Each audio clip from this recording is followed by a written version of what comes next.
நீ என்ன வீடு கட்டுறியா இல்ல அண்டர் கிரவுண்ட் சப்வே ஏதாவது கட்டுறியா? டேய், அஸ்திவாரம் போடுறதுனா இப்படிதான்டா கட்டுவா. முன்ன பின்ன வீடு கட்டுறத நீ நானும் பாத்துருக்கோமா? நம்ம பரம்பரையிலே இதுதான் முதல் சொந்த வீடு. வேலையை பார்ப்பா. அதுக்காக நீ எதுக்குக்கா இந்த மாதிரி வேலையெல்லாம் செய்யற? வேலை செய்யறதுன்னு முடிவு பண்ணிட்டா இந்த வேலை அந்த வேலைன்னு என்னடா? நாம சொந்தமா வீடு கட்டுறோம், நம்ம எல்லா வேலையும் இழுத்து போட்டுன்னு பண்ண வேண்டியதுதான். சும்மாவா சொல்லிருக்கா? கல்யாணம் பண்ணிப்பார், வீட்டை கட்டிப்பார்னு மூத்த பொண்ணு கல்யாணம் பண்ணி பாத்துட்டேன். இப்ப வீட்டையும் கட்டி பாத்துறேன். என்னதான் இருந்தாலும் எப்படிக்கா ஒத்த மனுஷியா நீ? ஏண்டா நீ எனக்கு ஒத்தாசையா இருப்பேன்னு சொன்ன? இருப்பேன்னு சொன்னேன். ஆனா அதுக்காக என்ன அதுக்காக இதுக்காக? இல்லக்கா, எனக்கு என்னமோ நீ பயங்கர ரிஸ்க் எடுக்கிறியோன்னு தோன்றது. சிட்டியில பரபரப்பான இடத்துல வாடகை வீட்டுல நல்ல சொகுசா வாழ்ந்துட்ட.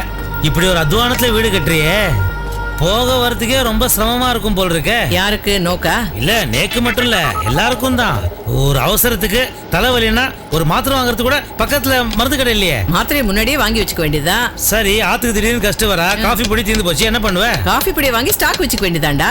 எந்த கேள்வியை கேட்டாலும் உடனே டக்கு டக்குன்னு ரெடியா ஒரு பதில கை மேல வச்சு. நீ எதையோ சொல்லி என் மனசை கலைக்கலான்னு பாக்குற.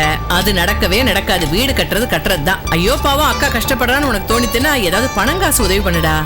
பாத்தியா, சுத்தி சுத்தி அதுக்கே வரிய. இருந்தா எடுத்து கொடுத்துட மாட்டேன் நானு. இருந்தா என்னடா, ஏதாவது ஏற்பாடு பண்ணி கொடுறா. சரிக்கா, நீ இவ்வளவு தூரம் கேட்ட பிறகு நான் என்னால முடிஞ்ச ஏதாவது ஒரு ஹெல்ப் பண்றேன். எவ்வளவு தருவேன்னு உறுதியா என்னால சொல்ல முடியாது, ஆனா ஏதோ புரட்டி தருவேன். எப்படி வந்தது எங்கேயும் வந்து கேட்டு டார்ச்சர் பண்ணக்கூடாது, அவ்வளவுதான் முடியும் என்னால. நீ சொன்னதே போறண்டா. சீக்கிரமா வாமா, உன் வேலையை குறைக்க கூட மாட நான் வேலை பண்ணிட்டு இருக்கேன். நீ போய் அங்க நின்று பேசிட்டு இருக்க. சீக்கிரம் வா. பாத்துடா பா, நீ வேலையை பாருப்பா. நாங்க அக்கா தம்பி ஏதோ பேசிட்டு இருக்கோம், நீ என்ன வாயை பாத்துட்டு இருக்க? வேலையை பாரு. இது அவுட் ஹவுஸ் அக்கா? இல்ல ஒயிட் ஹவுஸ். வாடா பேசாம.